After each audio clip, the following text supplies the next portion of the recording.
Hello and welcome. I'm going to quickly show you how the Deere Systems manufacturing or assembly process works, and we're going to use a very simple product to manufacture with two raw materials. It will ultimately reduce the raw material to manufacture or increase the finished product's quantity on hand. So let's get started. Okay, so this is the finished product. You can see I'll just call it FG123. It is an assembly bound product, as we can see at the bottom here. And if we go to its bill of materials, so yours will be on the left hand side, probably looks something like this. So you can go to bill of materials, and so we can see we got a raw material 1 and raw material 2. We use 2 quantities of each, but we got a 50% wastage here, so that's 50% of 2, that equals to 1. And so we're going to use 3 of this and 2 of that. Right, so now we don't specify a supplier for this because we are the suppliers, we make this item, so we're not going to do that. And then currently we've got nothing in stock because we've already sold 400. We had 299 in stock, and 101 is currently busy being made. So yes, if we want to see where that 400 has been allocated, we can click on it. There's that order. If we go back, we can see this stock available. We can look at the bill of materials. So we've already looked at that. Now let's go into those individual items. So I'm just going to show you. I've got them set up.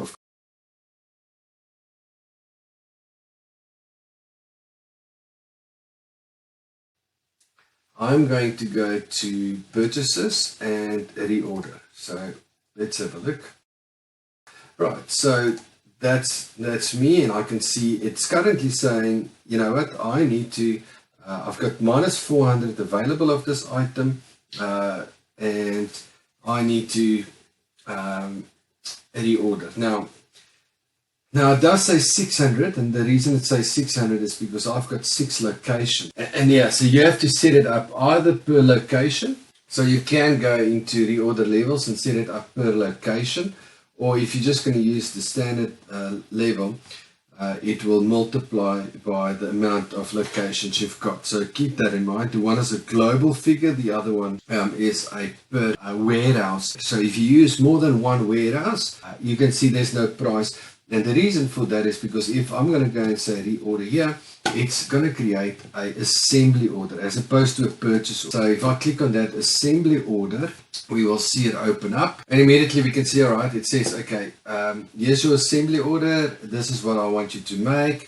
And the next thing it's going to do is it's going to say, all right, well, you need 900 of this. Why 900? Well, because we want to make 300. That's the minimum, right? We need to at least make 300. We can change that to 600 or 500 or whatever. But you would have remembered 2 times, obviously, 500 is 1,000. So that's why. And then also remember the warehouse that you are. But I'm going to say if we want to make, let's say, 200. I don't have enough stock. And so I'm going to say authorize that. Now authorize basically just says I'm committed.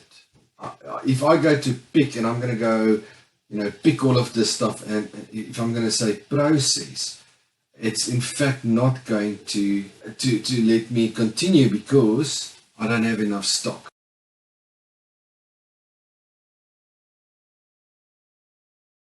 Process.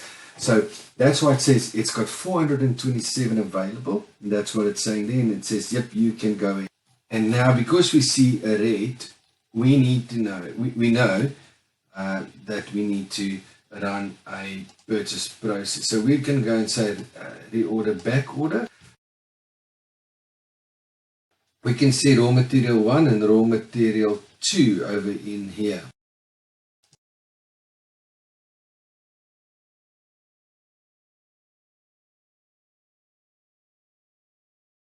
And then the second thing is this Amore cheese. So that's the second product. So we can see my suppliers, that's a Moray cheese, and I have a price of $5 filled in there. So let's have a look what it came through as. Yep, $5. I can say, you know what, I don't want to order that today.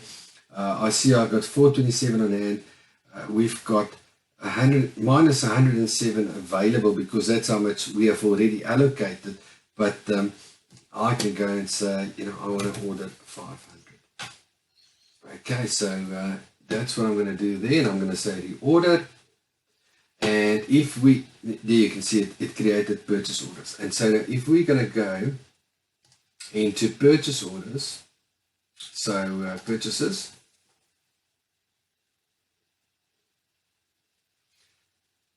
we will see those last two purchase orders for Nike, and that's a Moray cheese.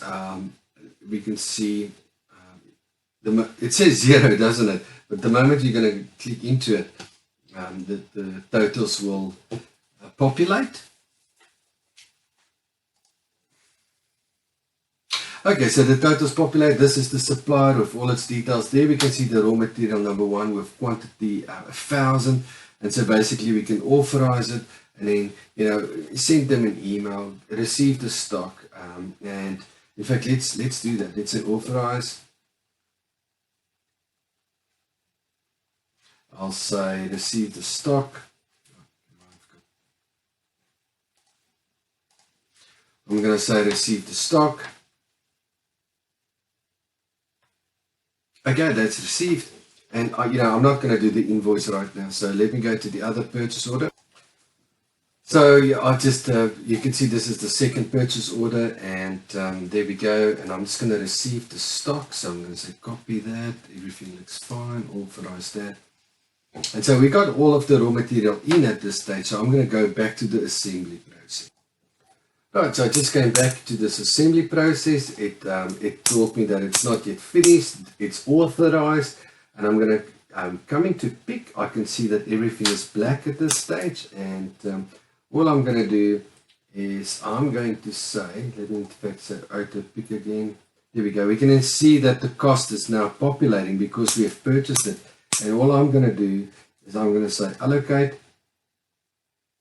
and complete. And then what we'll see is there's a movement of 200 items on my finished product. And it will have a cost. In fact, we can do that if we take the price. So we can see it's almost $8,000. So 8,000 divided by 200.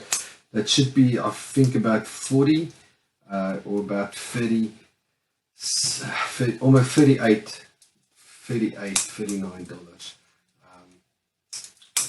per item. So let's go into that item. This is now finished, so I can just go back. Okay, there we go. So if I go into my product itself and I go to, you would remember this is the bill of materials, and if we go to movement, I can see that I have received on today's date, on that assembly process, 200 items which I finished at that cost. And I think there's a few things that I can select at the top here, quantity, movement, and so forth. Alright, and if we look at stock currently, we can see that I've got in my main warehouse $4.99 because I've obviously just added that 200. I hope you enjoyed this video and that you've learned something, and I'll see you in the next one.